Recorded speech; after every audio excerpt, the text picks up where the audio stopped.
Good evening, Carrie, and to everyone who's online. I want to say a big thank you to Alameda County Office of Homeless Care, Everyone Home, and St. Mary Center for hosting tonight's community town hall on homelessness. I'm very privileged and happy to represent District 5, which is the cities of Albany, Berkeley, Piedmont, Emeryville, and about a third of Oakland. In 2017, the point in time count said that we had roughly 5,629 homeless individuals residing in Alameda County. In 2019, we see ourselves close to 9,000 plus individuals who are unsheltered living in Alameda County. Over the past 5 years, I'd say that that's been about a 40% increase in terms of the numbers of individuals who find themselves unsheltered. And that's not even including individuals who are couch surfing, individuals who are living in their vehicles. We know that that means that those numbers are very high, or much higher than the 9,000 that we know that are unsheltered. Of that number, African Americans are overrepresented. While we are 11% of the population here in Alameda County, we are over 50% of the homeless population here in Alameda County. In the district that I have the privilege of representing, we know that we have about 3,000 plus individuals, maybe 4,000 individuals who live in the city of Oakland, who are residents of the city of Oakland, who are identified as unsheltered, and those who are sheltered but still do not have permanent housing, about almost 1,000 more. And in the city of Berkeley, we know that that number is almost 1,000 individuals who are unsheltered, and close to 350 that are sheltered but don't have a permanent place to live. And in Berkeley, proportionate to the population of Berkeley, we know that they really have the highest number of unsheltered people per capita for the city. We know also that the results, what causes homelessness is that a job loss, and about 13% of those who are homeless is a result of job loss, 12% mental illness, 10% substance use, 9% eviction, 9% rent increases, and 8% identified as individuals who are returning citizens or have been formerly incarcerated. So these numbers, we know, because we as residents of the 5th District, we as residents of Alameda County, see our brothers and sisters and families that are unsheltered all around us everywhere we live. I don't care if it's in the hills or the flats. I don't care what your ethnicity is. We are all experiencing some form of homelessness. Before we get into today's fundamentals around the upcoming hopeful initiative that we have in Alameda County, let me say that as I talked about all of us being aware of homelessness, about 6 years ago, right in front of our county administration building, we had about 15 individuals who were unhoused. They were living in an encampment right outside the door as you enter the main door to the county administration building. And while there were some who had to come to work every day, even on the 5th floor where I work, that said we should take a real aggressive approach to moving them away from here, the county building, where we provide public support and public service to individuals. Our office, led at that time by Aisha Brown, we spent almost a year working with the population that was unhoused in front of our building, finding permanent housing for them. And I say that because of the fact that this epidemic that we're having in the United States and in California and in our own backyard is one that is very challenging to overcome. It takes a lot of resources.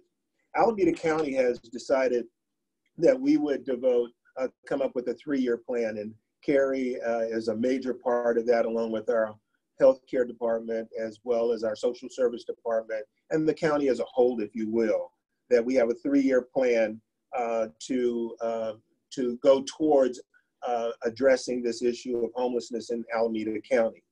And in respect to the 3-year plan, we know that we'll be spending almost close to $1 billion attempting to address this issue.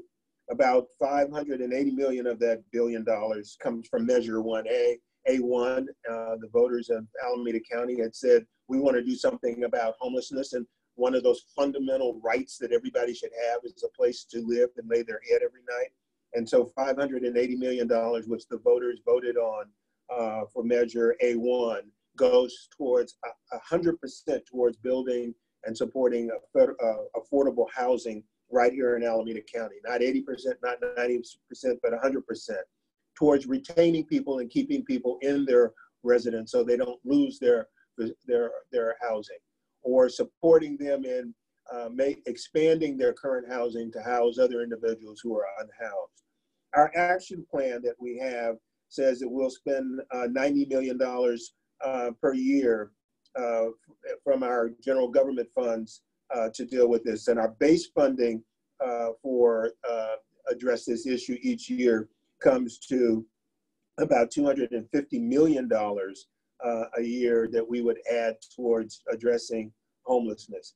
And so the county is committed towards using its financial resources, our human resources, our intellectual resources, working with all of our partners, not just the cities, but our faith-based community, our community-based organizations, caring individuals in the district, to try to address this epidemic that we have not only here in our own backyard, not only here in California, but across this country. And the numbers, as we all know, are going to continue to rise, especially in today's environment. With that, I would like to turn it over and say thank you for giving me an opportunity to participate in today's town hall. I know we have a number of caring individuals who will be listening in and participating, waiting to roll up their sleeves and get engaged, and trying to do as much as we can to address this issue right here in our own backyard. Thank you again. Thank you so much, Supervisor. We so value your passion and commitment regarding getting people housed. The things that we want to review with the folks who are listening in tonight, we'll, of course, finish our welcome and introductions. We'd like to look at the path and process getting toward the revenue measure, how we ended up here. We'd like to look at what the revenue measure would do. And then we're going to have a period for questions and answers and look at what the next steps are to make this actually happen. Next slide, please. So the speakers tonight, my name is Carrie Abbott. I'm the Director of the Office of Homeless Care and Coordination in the Alameda County Healthcare Services Agency, a new office.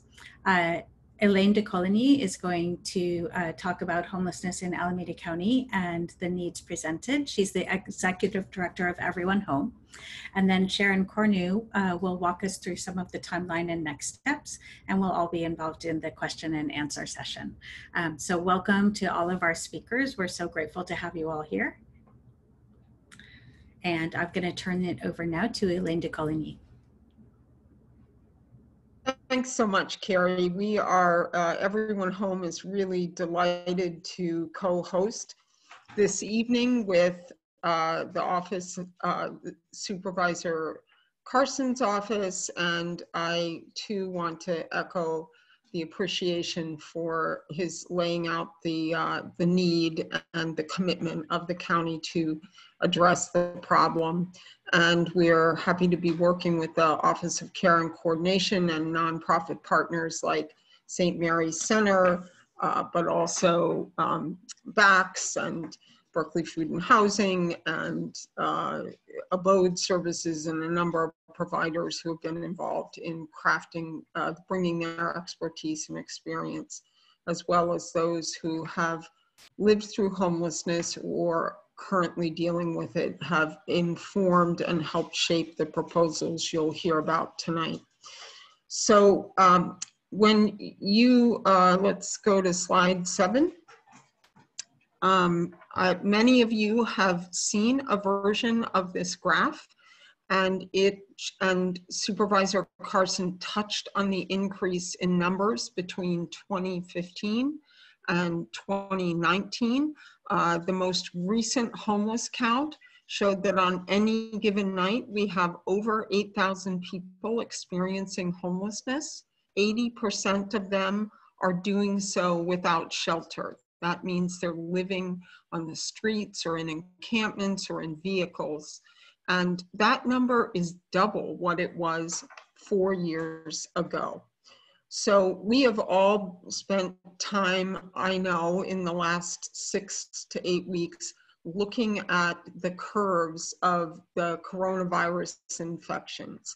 And we see that dramatic escalation upward. We have that kind of escalation upward with homelessness because of our housing market and a lot of circumstances. And as Supervisor Carson pointed out, the most vulnerable people to homelessness are African Americans and also Native Americans, who are 4 times more likely to be homeless among the homeless than their Caucasian counterparts. So when our first big increase happened in 2017, we stood in the very same place that Supervisor Carson described as an encampment of 15 people at the front of 1221 Oak Street, with then President of the Board, Supervisor Chan, and Mayor Libby Schaaf, and I called for an update to our plan to address homelessness. And we spent the next 15 months or so meeting with hundreds of stakeholders, including many of you probably on this call tonight, to think together about what it would take to really improve our response to homelessness and really change the direction of that curve. And we released an updated strategic update to the plan to end homelessness in Alameda County at the end of 2018. Next slide. What that plan showed was that too many people were becoming homeless, and that would be represented in the graphic that you're looking at. Too many people becoming homeless while too few were leaving for permanent housing. So the group colored in purple on the left are those that were coming in each year, or represent compared to those that were leaving back to housing. And you can see the ratio is double, and that was in 2018. Our data last year showed the ratio is now, for 1 person leaving for home to housing, 3 people become homeless for the first time. Next slide. Sorry. So people didn't need the strategic update to tell them that homelessness was worse in Alameda County. All across the county, including in this district, the cities and county leaders made commitments to invest more and do more to address this problem. New partnerships, new funding. We've seen new curbside communities and navigation centers. A significant one opened in the city of Berkeley, safe parking and money from the state, and local measures such as Berkeley's Tenant Opportunity Purchase Act to preserve affordable housing. So our local government and our advocates and our nonprofit partners were working on public policy, program expansion, resource expansion, and we were trying to do more, but the scale of our response was just not keeping up with the need. And so we know from the update we've done that it is important to prevent people from becoming homeless. And the most critical thing to solving homelessness is to have a home, a permanent home for people to go to. And what we see in our data is that over half, or at least half of the adults, this data on the slide you're looking at is slightly out of date. It's more than 42%. are on fixed disability or retirement incomes. These are not people that are going to increase their income and be able to afford rents in the current market. They're going to need long-term supports to stay in housing, and also ensure that people are safe and respected during their experience of homelessness. And we need low barrier programs like the Berkeley Navigation Center or the community cabins in Oakland, as well as safe parking and other things that are being tried to help people. And so these are the three thrusts that the strategic plan update came up with, and they are really lining up to the ballot measure. Next slide, please. So the thing is, when we look at what it will take to really turn the curve or flatten the curve, to use the COVID-19 phrase, on homelessness, it is clear that dedicated revenue is going to be important to bridging the gap between the needs and the resources we have. In 2019, we estimated that we would need to be spending about $330 million a year to provide the kind of supports and housing people need. And the county is currently spending about $175 million a year. That's why we're proposing a half-cent sales tax. The estimates were that it would raise about $150 million a year and would go a long way towards closing that gap. Next slide. So when that analysis came out and the call for a new revenue stream, the Board of Supervisors, under the leadership particularly of Supervisor Carson and Chan, embraced the idea of exploring a 2020 ballot measure to fund a significant expansion of homeless services, and directed staff and in Carrie's new office to work with the community to come up with a framework for that ballot measure. And as I mentioned before, and Carrie will detail out, service providers, people with lived experience, everyone home, city staff, county staff have all contributed to the framework that you'll hear today.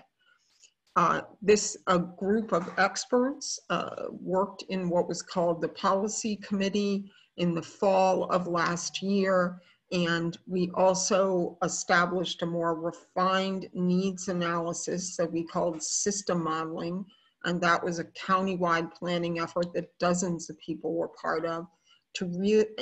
And it included, most importantly, a racial equity analysis to really look at strategies for addressing homelessness that address the disproportionate numbers of African Americans and Native Americans experiencing homelessness. So the framework you'll hear today is the result of input from dozens of stakeholders and experts, and using our data and using the narrative and experience of people who have lived through homelessness to come up with what we hear today. So Carrie, I'm going to turn this over to you, and thank you all for your participation in tonight's meeting. Thank you so much, Elaine. And thank you for the work that you have done and continue to do for people experiencing homelessness in Alameda County, and for really highlighting the level of need that's out there. I do want to acknowledge that we had hesitated about how it will be to move forward with a revenue measure while we're so affected by this pandemic. And we have moved forward because the impact of homelessness is even more intense right now. We're seeing so much vulnerability and an even more urgent need to move people inside. So even though it is a hard time to think about a political campaign, to think about organizing, to think about raising taxes, that it has never been more urgent in Alameda County to try to meet the needs of people experiencing homelessness. So we're moving forward. Again, my name's Carrie Abbott, and I serve as the director of the Alameda County's Office of Homeless Care and Coordination in the Healthcare Services Agency. I'm going to go through the details of what we're planning for the November ballot measure that Elaine discussed, and we're calling it the Home Together Investment Plan. So the jurisdictional work of the cities and the county met in January 2020 and discussed the proposed revenue measure. And the Board of Supervisors at the end of last year, beginning of this year, formed the new Office of Homeless Care and Coordination. On my first day at the end of October, the Board of Supervisors let me know that I would be working on this, and I have been working on it ever since. I've also been working very hard on trying to bring people inside during COVID, but really trying to keep this in mind as our future and more permanent solution for people who are outside. So the purpose of the Office of Homeless Care and Coordination is to improve efficiency and coordination within Healthcare Services Agency and with partners to support the development of a robust and integrated system of homelessness services, to establish a single triage point of contact for the county, and to really build a strong foundation to support potential future resources, such as a ballot measure. Next slide, please. So the Home Together Investment Plan, how would it work? We are talking about a revenue measure on the November 2020 ballot to fund additional ongoing services needs. The initial allocations would be informed by the needs analysis that Elaine described. Elaine described the process, and I'll go into what it recommended in a couple minutes. We would then adjust the updated modeling as we have new data. So what we start with will get adjusted as we learn from what we've been doing and as we see successes. We would also have a policy and accountability committee that would make annual and multi-year recommendations to the county. As Elaine said, we've committed about half of the funds that we need to addressing homelessness in Alameda County. We estimate that an additional $150 million a year would go a long way to filling a gap. We're also now estimating that a revenue measure, at least in the near future, would probably not bring that entire amount. However, it still seems to be the most effective way to raise the significant amount of money that's needed to close the housing gap for the Alameda County residents who currently cannot afford to move inside. Next slide, please. So Home Together, who it would serve and what it would fund. This slide provides a little bit of an overview of the populations in the county experiencing or most at risk of homelessness. People that we're encountering most in need in the county include families with children, they include veterans, they include seniors, truly many, many seniors at this moment, a lot of people with disabilities, and a lot of currently unhoused people who end up living on the street, end up living in tents, in vehicles, and in congregate shelters. The funds would be used to fund care coordination, navigation of services, and housing location for people who are seeking shelter. So really trying to help people to the best place as quickly as possible. It would provide assistance for families and individuals at imminent risk of homelessness. So those most likely to end up in shelter should they lose their housing. It could provide for additional beds and services in shelters, navigation centers, interim housing, and increase street-based and mobile services for people who are in encampments and vehicles, including hygiene assistance, sanitation, health checks. It would also provide ongoing housing subsidies, so closing the gap between people's income, what they can afford for housing, and what the housing actually costs in this county. It would provide funding for activities like the enhancement of cross-jurisdictional data systems. So in other words, making sure we all know and are keeping track of what we're doing so that we can see what's working and so that we can help each other in that work. And it would create, the measure would create a policy and accountability committee to ensure the coordination and accountability. And we'll go into what that would look like in a couple minutes as well. Next slide, please. So the initial needs analysis that we conducted taught us a little bit more about who we need to serve and who might not be benefiting from the paths that exist in our current system, or where we might need increases in those resources.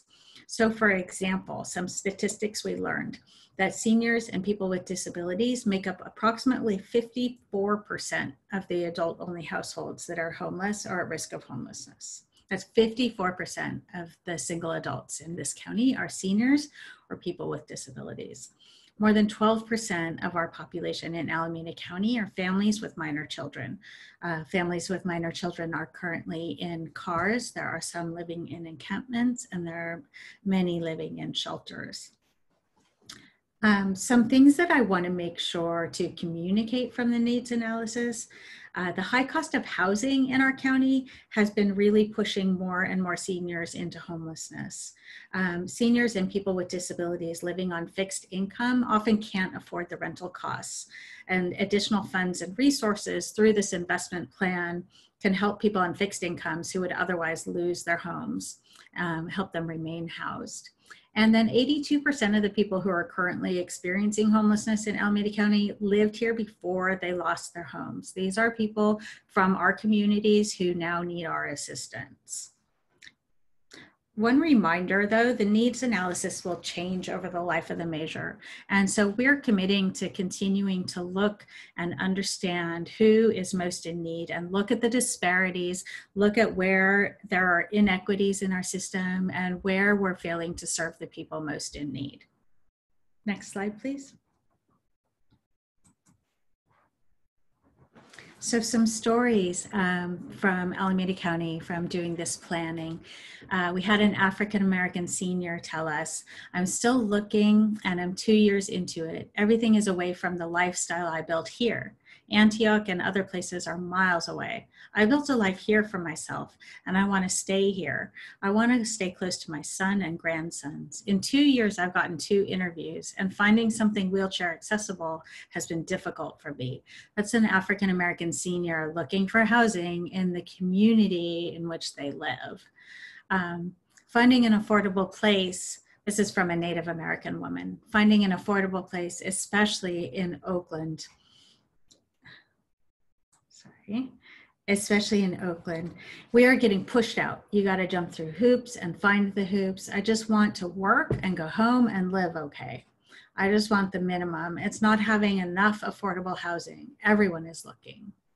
And then another African-American senior told us, when I got my first apartment, my challenge was my record because I'd been in jail for 20 years. The only way I got in was the subsidy I got through St. Mary's. They had to pay double the security deposit.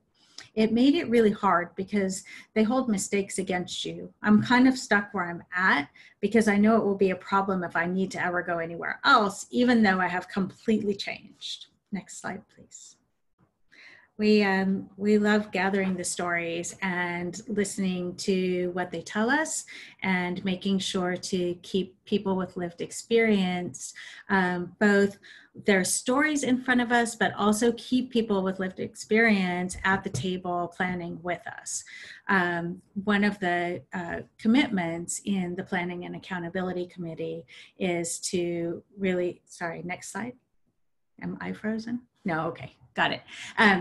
Is to make sure to have people with lived experience participating. So the role of the committee would be to make recommendations to the county for the spending priorities, to coordinate with the continuum of care, the county and the cities in their planning efforts, to evaluate the status and impact of the projects, and to commission an annual compliance audit by a third-party independent auditor. The membership we've talked about would be diverse and would include people with lived experience.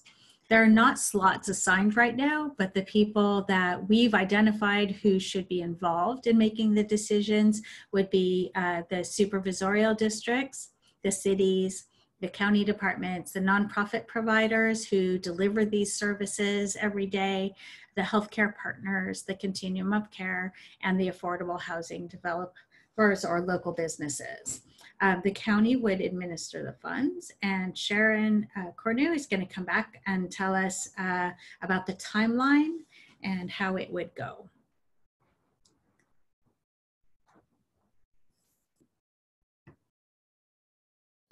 Sharon, I can't hear you. Thank you. You have to unmute. I will learn. Thank you. And thank you very much, Carrie. And thank you, Supervisor Carson. I know we're all interested in getting to the question and answer part of the program, which is the important part of our work tonight. But we just wanted to share some of the lead up work. There's a policy committee that St. Mary's, other service providers like Abode, VAX, and Building Futures have participated in, along with the system modeling and needs analysis process that Elaine and Carrie have described.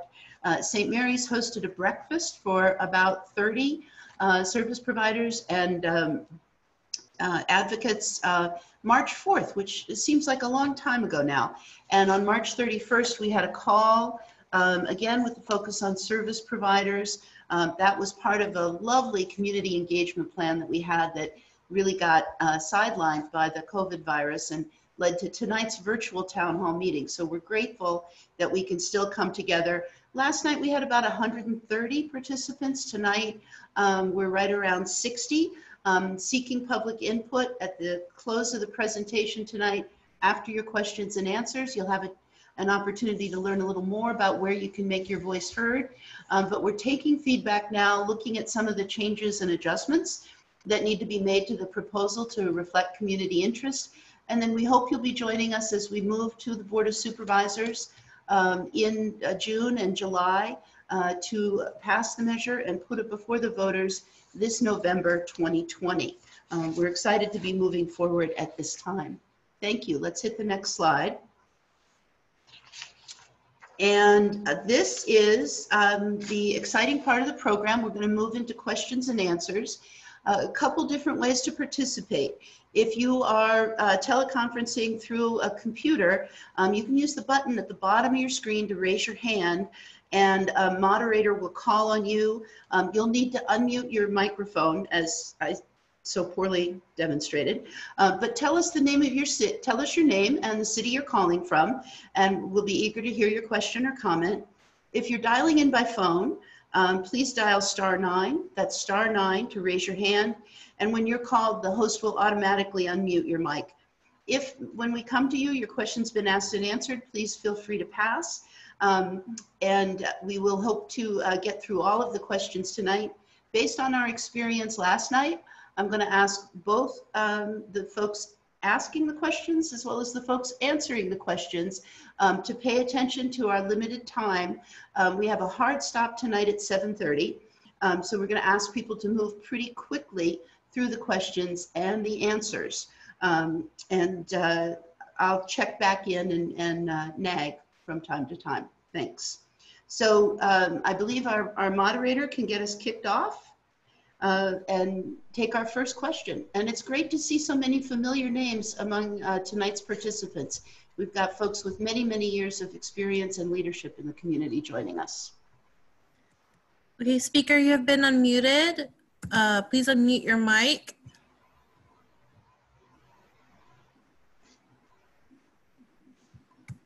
Speaker, please unmute your mic if you'd like to speak.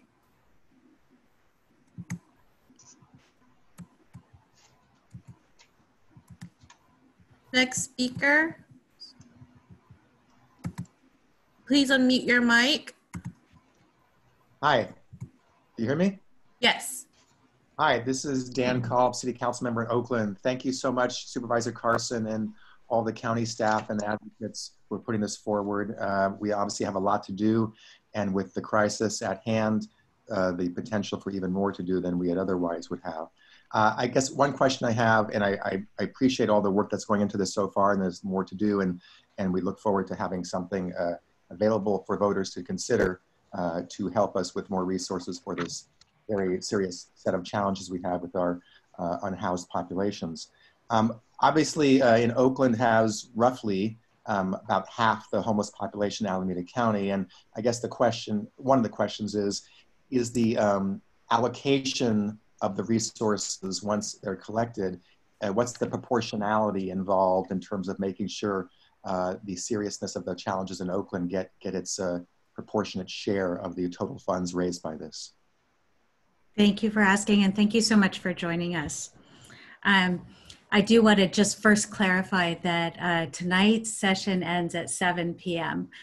So we'll have a hard stop at 7. Thank you, Sharon. So the way we have proposed, the policy committee has a more detailed document that we'll be able to publish up to the web once we've finished gathering the stakeholder input, including input from these town hall sessions. But the policy committee proposal is to allocate the funds based on the point in time count. So if Oakland has half of the homeless population, then we would intend to spend half of the funds in Oakland. That's the simplest way I can describe it. We've also talked about coordinated entry zones. So we have a North County zone. We have Oakland, we have a mid-county zone, we have East and South. And so for the zones, we try to sometimes encourage collaboration, but for City of Oakland, you're your own zone. Okay, that was the last speaker. Anyone else would like to speak? Please raise your hand. Okay, there's no more speakers. Carrie? Oh, sorry, we have one more speaker. Hi, can you hear me? Yes. Okay, great. Hi, my name is Susanna Faulkner. I am the Policy and Advocacy Manager at Lincoln Families in West Oakland, but we do work throughout the county. I was wondering if some more details could be provided specifically within the plan for serving our unhoused community that are also undocumented individuals or families. We work extensively in East Oakland, for example, with the MUM community. And I would just love to hear a little bit more about any strategic plans around serving specifically the undocumented unhoused community. I can start on this, and if others have something specific to add, please feel free. One of the best things about having a dedicated local source of funding is that we're not bound by the same restrictions on people who are undocumented or underdocumented that HUD or other agencies might be required to implement. We are not required to implement. Most of the programs currently within our system of care, unless they're required to for HUD, do not actually monitor immigration status. That is not the goal of the homeless programs in the county, and that would not be the goal of the measure. Okay. Well, sorry, just one more thing about it, that something that you brought up about language capacity, I think is an important addition, that a lot of our service providers have pretty limited capacity. And one of the commitments in this revenue measure is to try to build capacity in the service provider community, which would allow us to do a better job, I think, of both outreach and language capacity. Thank you for the question. Okay, next speaker, you've been unmuted. Hi, everyone. This is Julia Lang, East Bay Director from Downtown Streets team. Just want to commend the leadership on this effort. It's going to be so amazing. I'm going to say when we get this passed, to have this kind of local resource in our hands. And I want to know, with the 13% of people who state that their homelessness started from unemployment, I want to know what the county's strategy is to address that need. Thank you. I think that strategy is going to be developing and changing even more. As a result of COVID, our economy is being hit so very hard. We absolutely appreciate the work of Downtown Streets, by the way.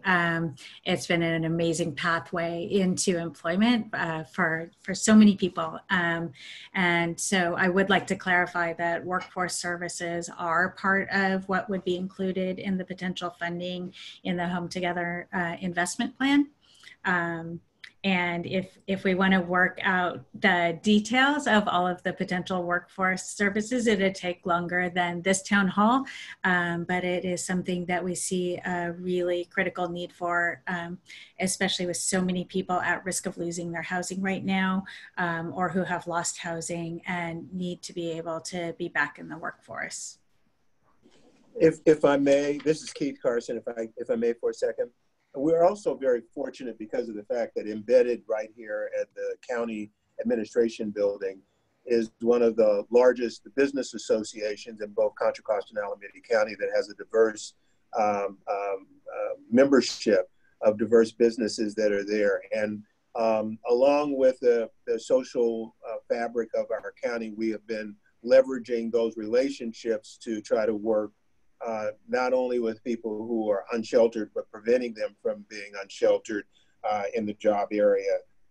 And so what do I mean by that is that the county has been committed to, and I'm sure that the outcome of this initiative that will continue even more so, working with business to, one, supply them the needed employment base that they need, the diversity of employment base, to work with the training and education, to make sure we're working to keep people housed so that they have some stability as they go throughout being employed, and working with all of our community-based partners, which are already a member and active part of East Bay EDA. Okay. We're going now to the next speaker. Speaker, please unmute your mic. There was more today. I mean, there was Vice President Mike Pence in an Alexandria, Virginia nursing home today, holding a big, celebratory.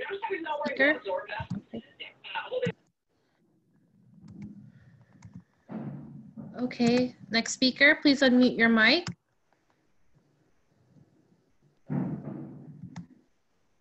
Good evening. My name is Donald Frazier. I'm the Executive Director of Building Opportunities for Self-Sufficiency, BOSS. I just had a question. With the sales tax, when the unemployment rate is expected to rise over 15% or higher, what's the plan? Or is there a marketing plan in place to push this initiative over the top for success? And then I had a statement as well, just to the statement around institutional racism being a cause for the high rates of Black people being homeless, which I think is true, right? But as we talk about institutional racism being the foundation of homelessness, you got to recognize the representation at the county level and throughout the system in terms of having representation of smart, intelligent Black people in leadership roles, specifically on town halls like this, in decision-making capacities at the county level, people who are from the community, who know the culture and the traditions of the community, and that can bring some different solutions to the table. Thank you. Great. Let me take that one if I can. And Mr. Frazier, thank you for the question, the comment, and the work that BOSS does every day. St. Mary's appreciates the opportunities that we have to work with your team in the community. And I think you make some very critical points about leadership and representation. We welcome you in looking at how this measure moves forward, what the planning is like, and the implementation. I am excited to hear Carrie talking about the workforce systems. That's an important piece. We believe there's an opportunity to offer for folks with lived experience, not only work opportunities, but a career pipeline and pathway to move into leadership of organizations. I think you're raising a critically important question, and St. Mary's is very committed to working with you on those answers. With regard to your first question about the marketing plan, and how to take this to the ballot this November, we're very encouraged by the support of county supervisors. We've done some opinion research across the county, and voters remain firmly committed. In fact, the current crisis has opened some eyes to the challenges that are faced throughout our communities, and we see an increase in support. It is a difficult year. It is a challenging year. The good news in these presidential elections is that our participation is higher, and we see more people who are inclined to support a measure like this coming to make their voices heard. So we are cautiously optimistic in the middle of a difficult year that we will be able to take this measure out and get a fair hearing and support from Alameda County voters. Thank you for your comments and your leadership. Okay. Speaker, you're now on the line. Please unmute your mic. Hi, this is Councilmember Cheryl Davila, Berkeley City Council. I wanted to thank everyone this evening for this very informative conversation and discussion. And also, I was curious, I know this is something that we hope will take place because we definitely need this to help our unsheltered and people to remain in their homes. But I'm curious as to what's the backup plan if this does not pass? Because it's still going to be needed. Well, we think it's going to pass, and understood that, you know, I mean, in addition to if it didn't pass, there's also what are we doing right now before we have this additional revenue, and what are we going to do in addition to this revenue measure? The county has some resources, the COC has some resources, and the cities have some resources. And we're all committed to using those in a more coordinated and efficient way. We're developing the data systems that we need to be able to track that. We're developing the coordinated entry system to improve access. We're re-looking at how people are using the resources we have. The race equity process has been transformative in our system of care already. We've already started reevaluating everything from how we issue prevention dollars to how we help people access housing and how we help them keep the housing that they can access. So while obviously the housing subsidy gap, the housing affordability gap that exists now will continue to exist, and we won't have the bridge that we would like to have. However, we're still going to continue to improve the system, and we're still going to look for resources wherever we can and use them as efficiently as we can.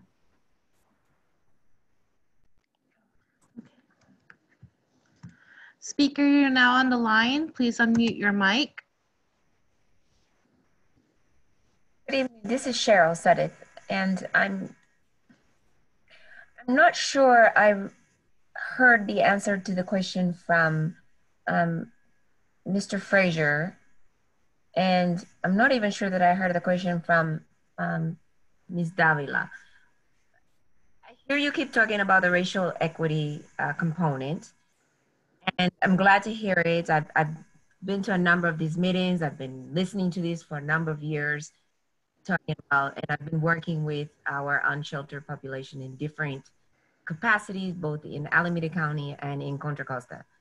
And I guess I'm struggling with not hearing that these, the people who are going to be involved, as Mr. Frazier has been querying, that the most impacted people, as you said, are Black and Brown Native people. And those people are going to be at the forefront of helping to alleviate and resolve these issues. Because I'm not hearing that directly. And I guess that's what those of us who've been on the ground helping to fight this issue want to see at the table, helping with these issues, not after the plans are made, not after the groundwork is done, at the forefront, helping to come up with the plans for marketing, helping to market for these half-cent sales tax, helping to determine how this money is being distributed, and helping to come up with the questions that are going to be asked in our communities. And I'm not hearing that. And I think everything is wonderful, except for I'm not hearing that one component. And I'd like for you to answer that, or to talk to us and to assuage that one portion that is missing from this whole discussion, is that we're not at the table at the beginning. Thank you. So I would like to make sure and say that we have had a really diverse group, and it's unfortunate that the group that is on the call tonight doesn't really reflect that. And I would also like to say that our next slide is going to be asking you to join us to help us, to advise us. And we're looking for input on this, but we're also looking for participation. So your point is well taken, and we take it very seriously, and we're looking for ways to impact this moving forward in every way that we can. So thank you for speaking out and holding us accountable for it. This is Keith. Keith Carson. I also appreciate Donald raising the question, and Councilperson Davila raising the question as well. This is still, on some level, the initial stages of this, and as people find out about it and don't feel as though their voices are heard, then we come from an area of activism, which means that we have always had to fight to be at the table, especially if we want the outcomes to be improved from past experiences. I mean, we just have to do that. We do have a responsibility as individuals who are helping to shape this initiative to constantly outreach, and especially to the population that is most impacted and has historically been most impacted by homelessness, to be a part of this. Because on some level, if there's not a united campaign here, then given the fact that all things are going to be struggling going forward in terms of getting voter approval, that means we start off with having some real challenges, and that is the groups that we are really focused on and want to assist are saying we're not a part of this, and we know if that starts to resonate in this community, it's a failed initiative. It's not going to pass. On the second part, and I don't want to hold up all the conversation to what Councilperson Davila said, if this doesn't work, well, first of all, we know that historically, whenever there's a downed economy, whenever there's a recession in the economy, that it goes on for a number of years, which means that probably revenue streams on a federal, state, and local level will be going down, which means most likely unemployment will continue to rise or be pretty high, and unsheltered and homelessness will continue to rise, as well as a drag and a need for the other part of the public safety net in this community.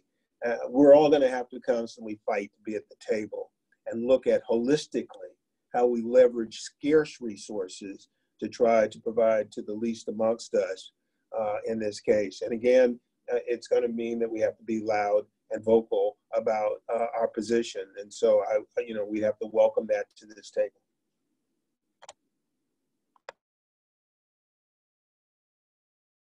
Okay, next speaker. Please unmute your mic. Go ahead, speaker. You're on the line.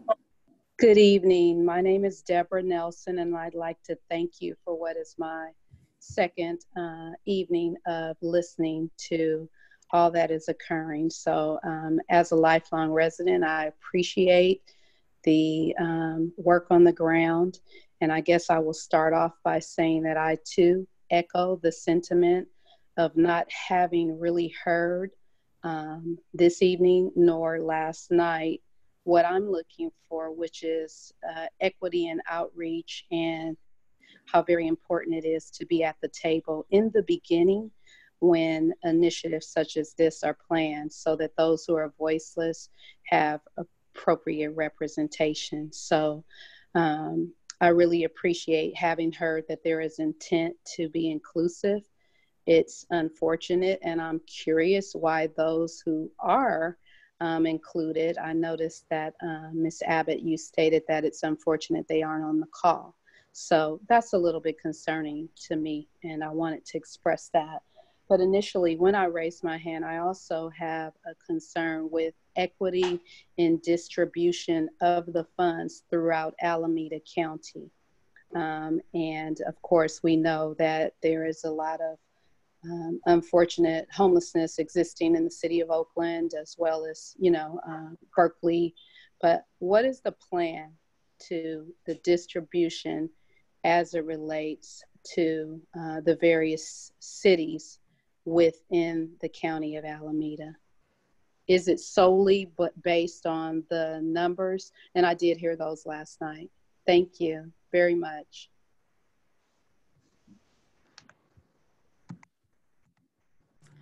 Yeah, the allocation plan is based on the number of people experiencing homelessness by the geographic region.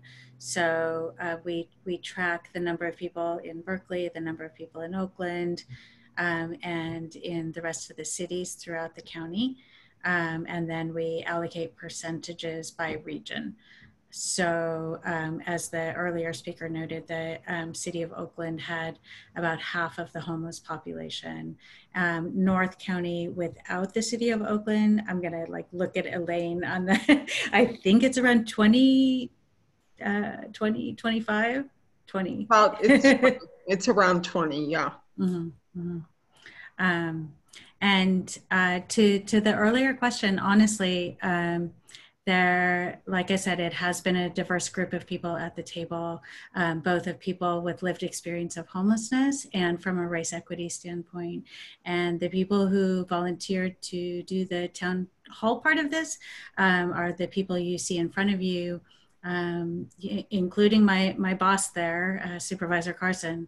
And I see that.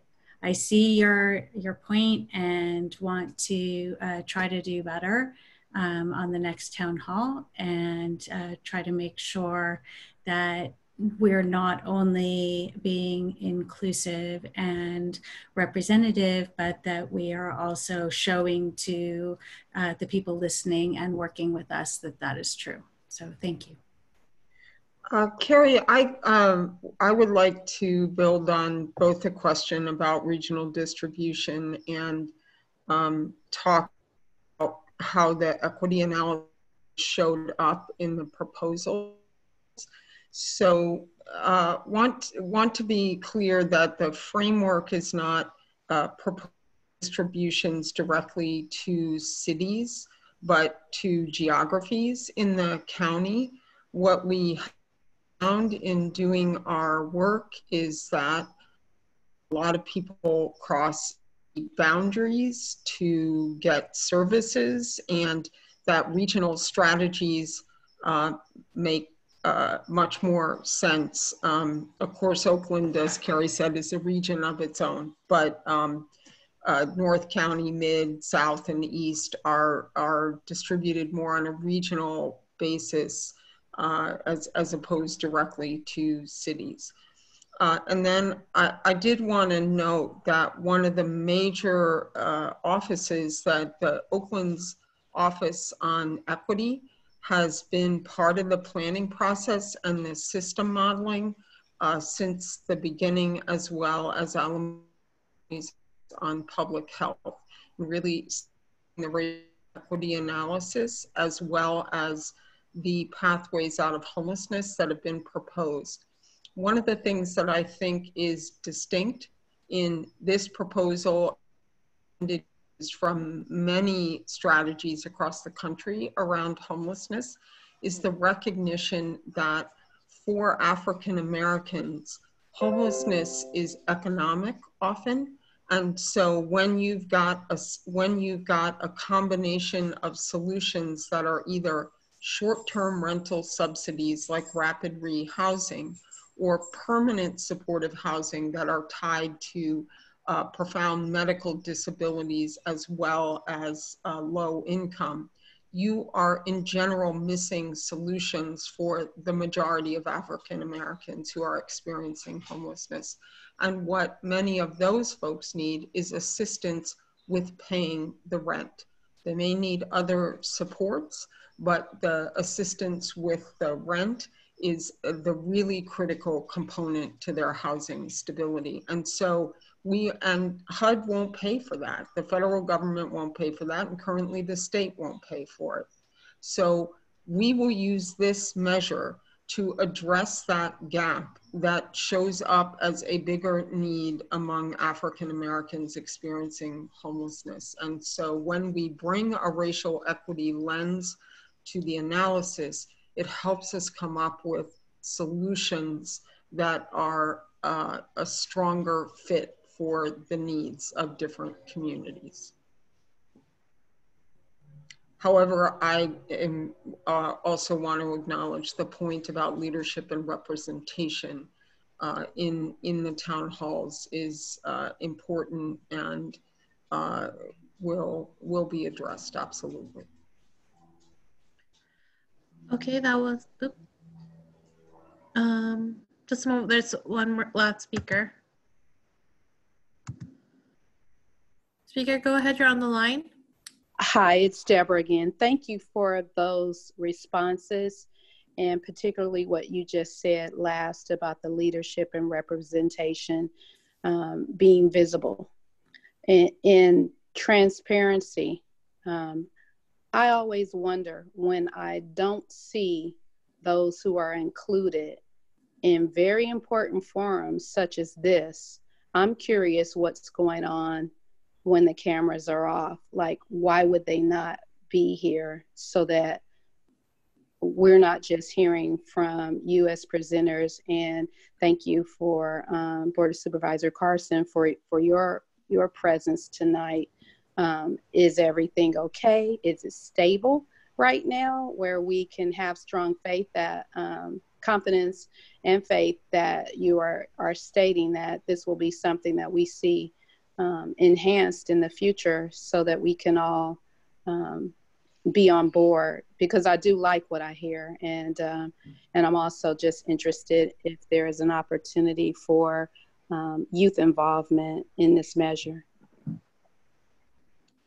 Great, thank you very much. And I think this has been some of the most important conversation happening about the measure, the planning and the proposed implementation if we are successful. Looks like there are no more questions, so we could move to the final slide. And it's going to show you some information about how to continue making your voice heard. At the close of the town hall tonight and tomorrow, surveys will be mailed out to everyone who registered online, and you'll be able to access that through Supervisor Carson's website. You see the link there, as well as through the homelessness website on the Alameda County website. We did a town hall last night. We'll do another one on Monday. You'll be able to view the recordings on the county websites as well. And if you have additional ideas or information, please don't hesitate to contact the Home Together email address that you see there on your screen. With that, I'm going to ask if Supervisor Carson had closing comments, or if the panelists had closing comments. Yeah, thank you very much, Sharon. I appreciate it. And I appreciate the work you've been doing for years on many iterations in this community. I really do. Mm-hmm. And it's always been committed to this kind of work. It's homelessness and people who are challenged. I also want to say thank you to Carrie and to everyone who helped put together the community town hall. I appreciate the participation tonight. I did listen to all of the presentation on last night myself. Last evening, and I appreciated that as well. A part of this community outreach is to really get honest feedback, and I think that we clearly heard some of that last evening in terms of some of the questions that were asked and some of the questions that were asked tonight. that gives us an opportunity to try to address the issues that are raised. And again, in order to try to address this issue, which we know is growing, and even with the resources mentioned last night, even with the resources that we hope to garner from this, it's still going to take additional resources, human resources, financial resources, in order to address this continuous rise in homelessness. I think as we go forward, we'll find out how we do as we move forward, because you'll start to see the mounting support for this, earnest support from those who are unsheltered all the way up, as opposed to from the platform that might exist. This is the platform getting it started on some level, not necessarily the platform that ends with when we get ready to go to the ballot or get ready to come to the Board of Supervisors to get our vote to put it on the ballot. So again, I want to say thanks. I hope to join you in making these changes along the way in terms of inclusion and support in order to have a winning initiative. I want to end with a quote, and the quote says, "Poverty can be a stranger in a far-off land, an alien face, an empty rice bowl, until one bleak day you look out the window and poverty is the squatter in your own backyard." And you know that we're starting to find that that the population of those who are in shelter are everywhere. There's no place without exception these days that we're not finding a squatter in our own backyard. And on any given day, the squatter could be us. It could be me. It could be us. And so collectively, we'll have to come together to not only just work to make sure the measure passes, this initiative passes, but we're going to have to work together on the ongoing issues that we know exist in our community. And again, a big thank you to all of you that have been working on this issue daily. Thank you so much, Supervisor, for your compassion and for being with us. And thanks to everyone listening and contributing. We so appreciate your voices and your participation and your support in making this happen. Have a good night.